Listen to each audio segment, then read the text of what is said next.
Blog Talk Radio. Hello everyone, this is Lori Smith on Blog Talk Radio. Good evening. It is 9 o'clock p.m. here in Calgary, Alberta. I'm on Monday night, February the 6th. This is One Child Abuse Survivor to Another. We're on for 30 minutes. It's a live internet streaming radio broadcast from blogtalkradio.com. Chat room's open, and I don't have any links in there. I'm just going to talk tonight, and I'm glad to be here. You know, this show has been important to me as my healing journey, working through, all the issues, really, that I needed to work through in order to heal from being abused as a child, and it's just absolutely horrific, for anybody out there who's been there, they know, It's a hard road to walk. And, I've heard in the past from many people and also read in books and saw stuff online that, a survivor's journey really is their own journey, and it takes as long as it takes, It takes as long as it takes each one of us, because we're all different. We've all been through different things. We're all different people. We need different things, and we learn differently, we think differently. What works for somebody else may not work for somebody else, and what works for them may not work for them, and vice versa, So it's sort of a unique journey to us all. We may have been through some similar things, and survivors surviving similar types of abuses and been through some, horrific stuff. No matter how you look at it, it's damaging and it's horrific, and it never should happen. And sadly enough, it happens all the time, right? But this is the reality that we survivors have to face, right? So this journey, this 2 years on Blog Talk Radio, it's been really helpful for me. I wanted to be a voice out here, validation for other survivors, so that they could know that it's okay to talk about this stuff. That it's okay to tell somebody. It's okay to have. I have support outside of this, and I've got friends who talk to me whenever I need to chat. And they're my friends outside, not just because I'm a survivor, but because we're friends, But they're there for me. I have quite a large support network, and not locally, but all online. People around the world, right? People in the UK, people in Australia, people in the States. Large network of people, and so I'm not really on my own in this journey, but in a way we are, as survivors, because nobody really can go to our past and be there with us. Nobody can really understand where we're coming from completely, and nobody really knows what we've been through except for us, because we were there, So it sort of is a little bit of a lonely place. You may have a lot of support, but you still have to. I think that's why it's really important to learn how to bolster yourself up, so that you don't have to base your healing journey on how much support you have outside of that. I've spent a lot of time thinking about stuff on my own and doing because I've done this all self-help, right? And, working through the issues, whether it's grieving my past, mourning my past, acknowledging, accepting my past, the abuse and whatnot, like all these different stages. I had to do a lot of it on my own, but in that, it helped me really to realize that I could do it, and that I, with some help from some friends and support and some good information, I was able to do it. But not everybody may be able to do that. There's nothing wrong with, going to a counselor. Nothing.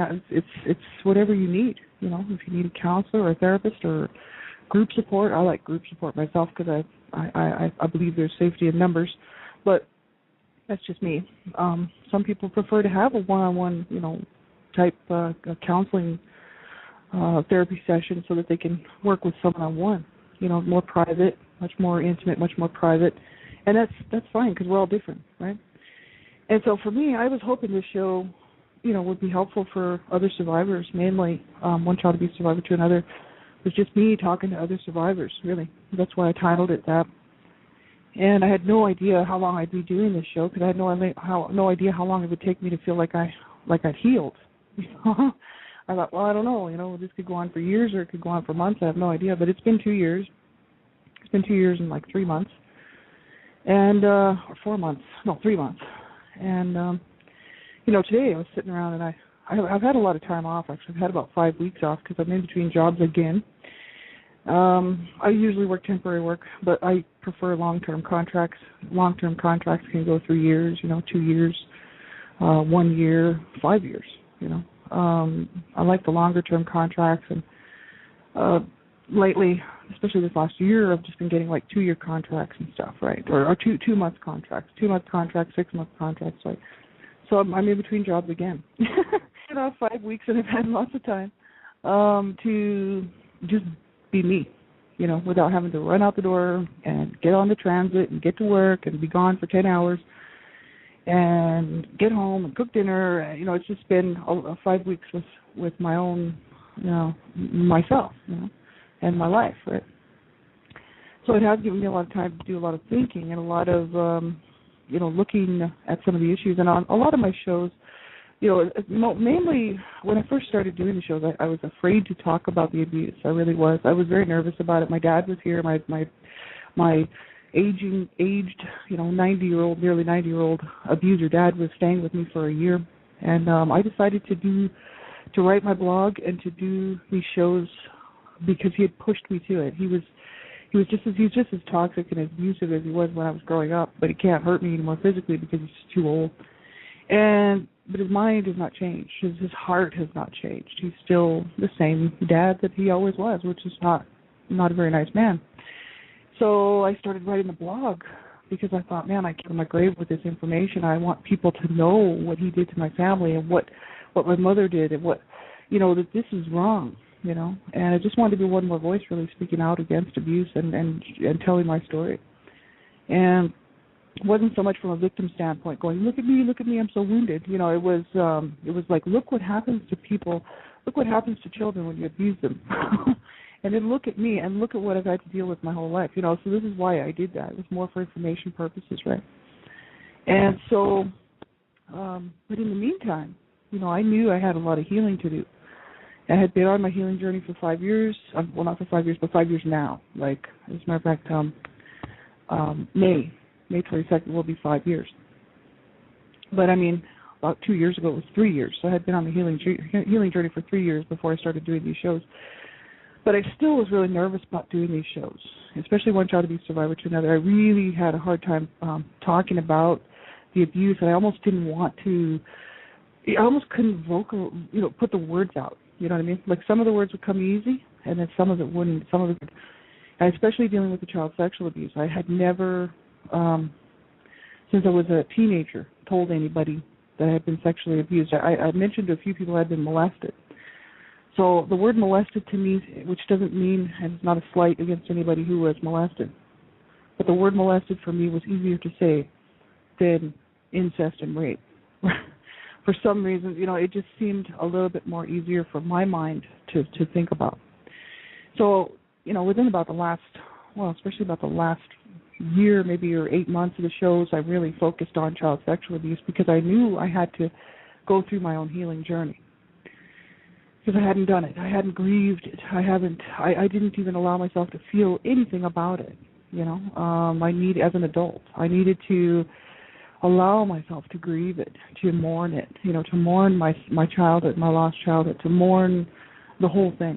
So I started with the physical abuse, verbal, emotional, psychological abuse first, and neglect. And I worked through that on my 2-year healing journey. And when I got to the point where I felt about that, I started working on the child sexual abuse. And so this is sort of a breakdown of these 2-year shows. That's basically how it happened. I couldn't work on the child sexual abuse at the same time as I was doing the other stuff because it was something that I had, because the other abuse I had never really pushed or repressed. I never pushed it down or tried to forget about it. I didn't repress it at all. So it was easier for me to work through the physical abuse, the verbal, emotional, psychological stuff. But the child sexual abuse I had never properly dealt with. And I knew that was going to have to be separate because there was no way I could do it all at the same time. And so this last 6 months or so, 7, 8 months, has been really amazing. You know what I mean? Like, it's been hard. It's been incredibly hard. But, I come through and I can honestly say today, February 6th, that I'm okay to let go. And that's an amazing place to be. It's not some sort of a magic number on the calendar. It doesn't seem to have anything to do with the day. It's a regular Monday here in Calgary. My sweetheart's sick and he's terminally ill. We had a normal day today. It was not some sort of a day that, lights came down from heaven and shined on me and And I woke up and I realized, hey, I can let go, I'm healed, you know. It was more of a thought process, like, you know, saying, okay, you know, when you're done talking about it, when you're done having to mourn it, to grieve it, to talk about it, to when it isn't the forefront of what's the issue in your life anymore, then I say you're doing pretty good. You know what I mean? I know for myself that, like, today, I had talked about this a few weeks ago too, because I had really made a conscious decision to step over the line and say, you know what, I am healed. I do feel good. You know, I'm no longer a victim. I'm no longer wounded. And the line was like an imaginary line going down my living room, and I thought, am I going to always stay on the wounded side? Am I going to always be this wounded victim, you know, who is never going to be able to heal and always going to be bitter? Because a lot of my shows, like especially the first year of getting really into what happened to me as a child, but what I was doing, you know, a lot of people might think, well, you know, she's awfully bitter, you know what I mean? But the issue is I needed to allow my inner child to voice what she needed to say. And that was her pain, you know. For me, I'm an adult. I mean, I do quite well, you know what I mean? Like, I get along in life quite well. I have a few issues that I'm working through, which is just kind of, you know, okay, don't hold grudges and let's be nice. And, you know, there's a few issues that I'm trying to work on. But the real pain, the painful stuff was from my inner child from so long ago. And I needed to allow her voice to say, Mom, you hurt me. Dad, you hurt me, you know.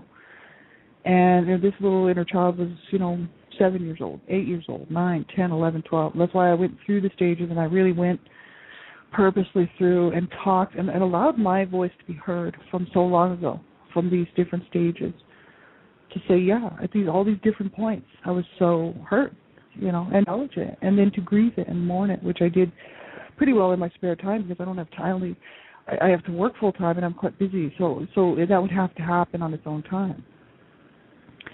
But that's basically what the journey was all about, allowing these wounded inner parts of myself from so long ago to share with the world what happened to her, you know. And of course that's me. But these little girls inside of me, you know, and these young teens, like, they were all just me at these different ages, just wounded. And they needed to be able to share their pain, because that they had never done that. They weren't allowed to. I had never really let them, and they weren't really allowed to anyway, not when I was growing up. So it's quite interesting to be on this side of it, you know, today, because I'm sitting here going, wow, I feel like I can totally, not just be in denial and walk away and say, I'll never do that. As a matter of fact, I'm doing that on purpose. Probably could do that if I wanted to, just blow it off. But for me, no, that's my strength. To say, no matter what, no matter how bad it gets, and no matter how bad things are, I can make it, you know, because we've already been through the worst, you know. What else can somebody, that's why I used to always say, what else can somebody do to me? It really doesn't matter. That's when I was kind of being a smart mouth, you know, and being cocky, you know. I'd just be like, well, go ahead and kill me. I don't care. What are you going to do? You know, it's about the last thing you can do is just go ahead and take me out, you know. And I used to say that throughout my life. It wasn't just as a child. I mean, I said that in my teens and then in my 20s and then later on in life, you know. This is something I hung on to, but now I'm like, you know what? It's so true. But now I because I've allowed myself to grieve these hurts and to grieve these losses, you know, this lost childhood and the destruction of my family, which I didn't have anything to do with. It wasn't my fault, you know what I mean? But I watched it happen right in front of me. And, you know, learn to be okay with myself, you know what I mean? And that I don't have to be wounded anymore, you know what I mean? I don't have to be that wounded, angry, bitter person that I was.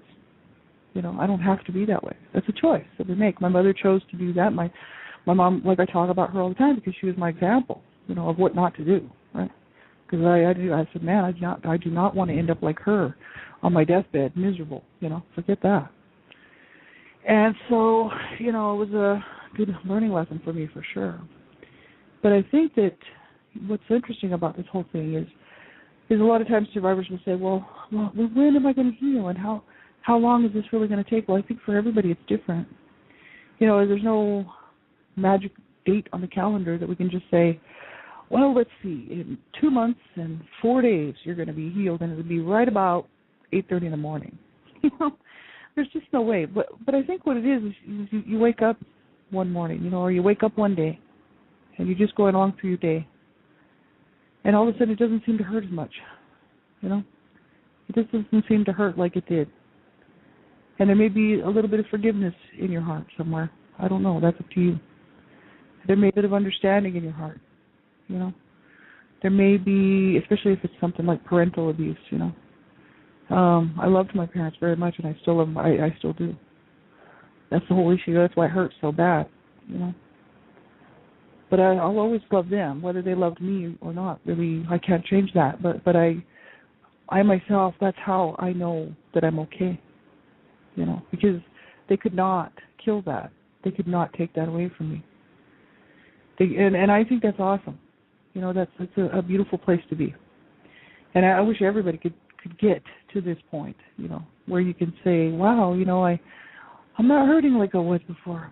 I feel really pretty good. I worked through the issues. I didn't shy away from it. I took it on head on and dealt with it when I could and when I needed to. Whatever they needed to deal with, and come out of it at some point, waking up one day and just being a normal day, and just all of a sudden, like, wow, light bulb comes on. It's like I actually feel better. Not even saying, okay, I'm going to draw an imaginary line I didn't even do that today. I didn't draw an imaginary line in the carpet today and say, am I going to be wounded forever or not? Quite often I do, but today I didn't do that. And today was just a normal day, average day. Nothing special about it, right? But I realized that I no longer feel the need to grieve anymore. I've grieved it, right? I've grieved the losses, right? I no longer feel like I need to be angry. I think righteous anger is okay, like being angry about abuse is fine.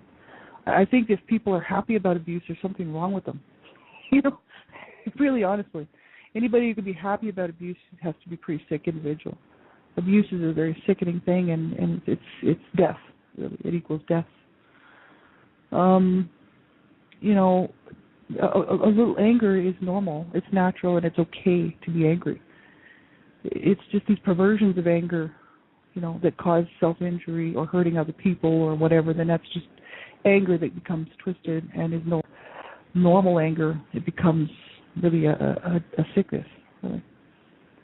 So, sure, I have normal anger, but I don't have that rage anymore, and I haven't had that rage actually for a long time, which is great. But, I've allowed myself to acknowledge this stuff, and look at it and see it and get myself the help that I needed, which was to really focus on a lot of really good information that I found helpful, which may not help anybody else ever, you know what I mean?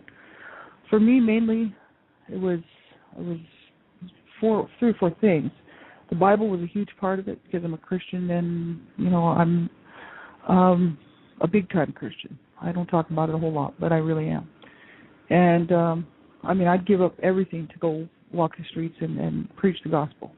I just don't feel like that's what God's called me to do. But that's what I would do, because this stuff in this world doesn't mean anything to me anymore. But the thing is, the Bible's been very helpful for me. But I'm a Christian, so there you go. But a group of information that I found very helpful was John Bradshaw's stuff, homecoming, healing the wounded children, like the inner children, and also healing the shame that binds you. That one was really good too. The 2 books from John Bradshaw, they were very helpful because they helped me to see a lot of background information I didn't really know. Like about role playing and all kinds of stuff, like really interesting things. And so I did a lot of work on his stuff over the last 2 years, online, and also bought the books. And Robert Burney's Codependency, The Dance of Wounded Souls was very, very helpful. I spent months on that, months and months. And then my good friend, Kate from Australia, bought the book for me and sent it to me because I didn't have the money because I was in between jobs again. So that was previously.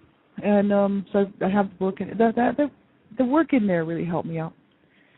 And it made a huge difference because it showed me codependency, and it showed me what codependency is, and that I grew up in a codependent family. And so I was expecting somebody else to meet my needs, and expecting somebody else to make everything okay, and blaming and you know, just all of this stuff that's really bad behaviors that actually 9/10 of the world does, right? Most people are codependent in some way. And some codependency probably isn't too bad, but when it becomes neurotic, it's not good. So that was very helpful. I mean, I learned a lot there. I learned a lot on a lot of great websites, and a lot of people's information really helped me out. But I took the time to look at it, read it, and study it. So that's part of it, you know. That's a big part of it. We have to put the time in. So it's like whatever you do, you know, if we put time into it and really want to make it real on the inside of us, then we have to really learn it, you know. And so I went into these studies with the thought that, you know, I needed to learn this stuff because I needed it to change me. I just didn't want to have a bunch of knowledge in my head and just be walking around, you know, oh wow, you know, like I needed this to change me, and it did. And the Bible, of course, has the whole way through because I've been reading that for 5 years now. Before that, I would never picked up a Bible. That's why I always make sure I mention that. Before 5 years ago, I would have never even picked one up. I actually used to pick one up and look at it, and I'd get about the first few pages with all the names, and I would be like, oh no, I cannot get into that. It's too complicated. I really felt that it just wasn't for me. It was too complicated. But 5 years ago, I met the Lord, and that's my own personal spiritual journey, and now I'm not looking back. But that's been very helpful, extremely helpful.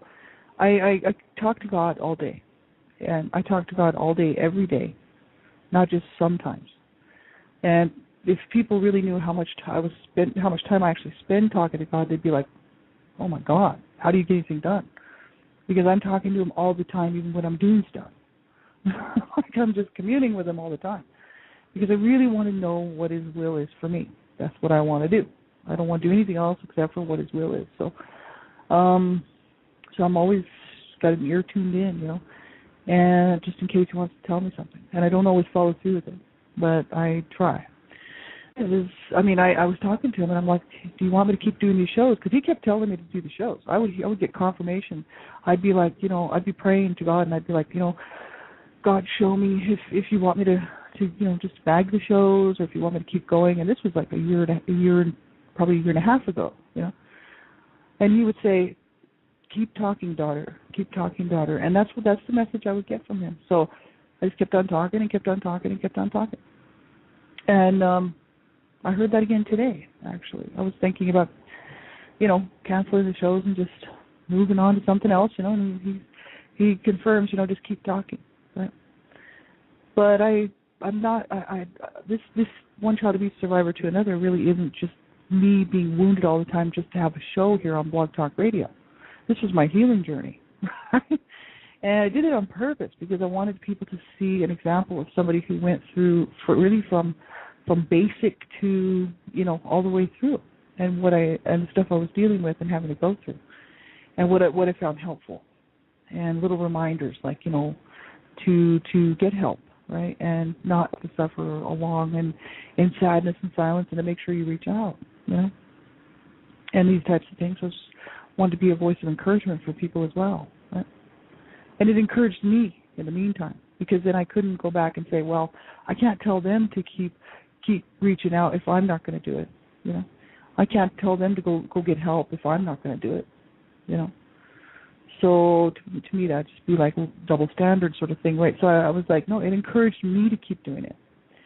And so, you know, it's very important to talk to somebody. Like if you're a survivor, but some people will go to their graves with their information. They will never, ever tell a soul what happened to them, you know.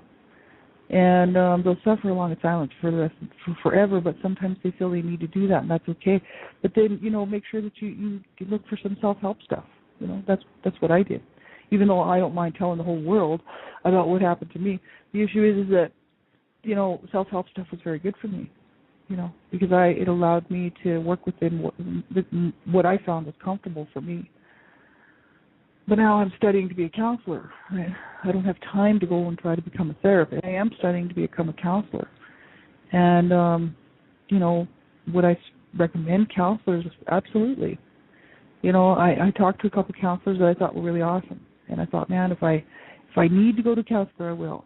And that still rings true for me today. If I have an issue in my life come up in the future, and it's just something that I feel like, this I know I cannot get through on my own, then I'm going to have to go to a counselor, or get some help somewhere. Call a crisis line, whatever you got to do, But just make sure that you get some help. Don't allow yourself to suffer on and in sadness and in despair and really destroy your life because of something that was not your fault, and something that should have never happened, and something that it doesn't, that no one deserves, So this is why I do these shows, because child abuse is such a horrific, ugly thing, and it just makes me now anger is okay, right? It makes me angry, right? That it's even happening, and it's been happening forever, right? And then we have a whole society that says, "Oh well, no big deal, get over it." It's like, hey, you try to get over that, So that was one of my main focal points on my shows. It's a hard situation. It really is. See, now for me today, I feel like I'm done. I'm moving on. I definitely will be focusing on other things, because I no longer feel that I need to keep working on stuff because I no longer feel wounded. Right? So it doesn't do me any good to continue on in the whole wounded thing because I'm no longer wounded, right? I feel today that I'm healed. So it's a great place. And I have something to share with you guys. There's only a couple minutes left, but this is really interesting. I had a Beverly Searles program, Forget Talking Therapy. Great program, really. I got involved with that because of my good friend Gypsy Witch Kate, who's quite often in the chat room here, my good friend from Australia, and she was sort of one of the people involved in creating this formula, really, for survivors of any kind of trauma. It doesn't have to be abuse, right? And it works with a limbic system in the brain that doesn't have any words. It's all pictures, right? It's set up for your inner children. You set a safe place up for your inner children. So we've been through the program. I went through the program with both of these ladies, Beverly Searle and Kate Mitchell out of Australia. Awesome program. And my inner children were safe and everything was good. And I really attribute a lot of my healing journey to that program. But the point I want to make is that I had all these inner children in me forever, and I knew they were there. I didn't know how many were there, but I knew there was a bunch of them. And I recognized one for sure because I could see her clearly. And then I started to see the other ones too. And there was some that I never did really see, but I knew they were there. And these were just all the points I was wounded at as a child. So I could visualize myself at these ages being, beaten or abused or whatever. And so we made a safe place for these little inner children, myself, right, for them to be. And the other day, they actually all waved goodbye to me. They were all walking out into emptiness, and they were all holding hands, and they all turned around, and they all waved goodbye to me. One of them came running over to give me a hug, and then went back to the group, and they all took off. And I know where they were going because I'm a Christian, and I believe that they're going to the Father God, Lord God Jehovah. They went on to glory. That's where they went. And that made me so happy because I was like, for me, that says, what, we're done. We're no longer wounded. We're no longer in pain. We're free, right? So basically tonight, I'm free from my past. I am free to now move on. And like I said, it wasn't some sort of special day on the calendar or anything like that. It's just that I recognized it and realized it and feel it for the first time. That's amazing. I really wish this for everybody. I really do. So have a great night, everybody. Thanks very much for tuning in. I appreciate it. I will continue to do shows. I have no idea what I'm going to do with them. I do want to do something, but I want to have people come on the show and maybe like a Survivors on the couch, sit and talk and just chat and talk about some of the issues, right? So if you're interested in that, get a hold of me. Have a great night, everybody. Take care. Bye-bye.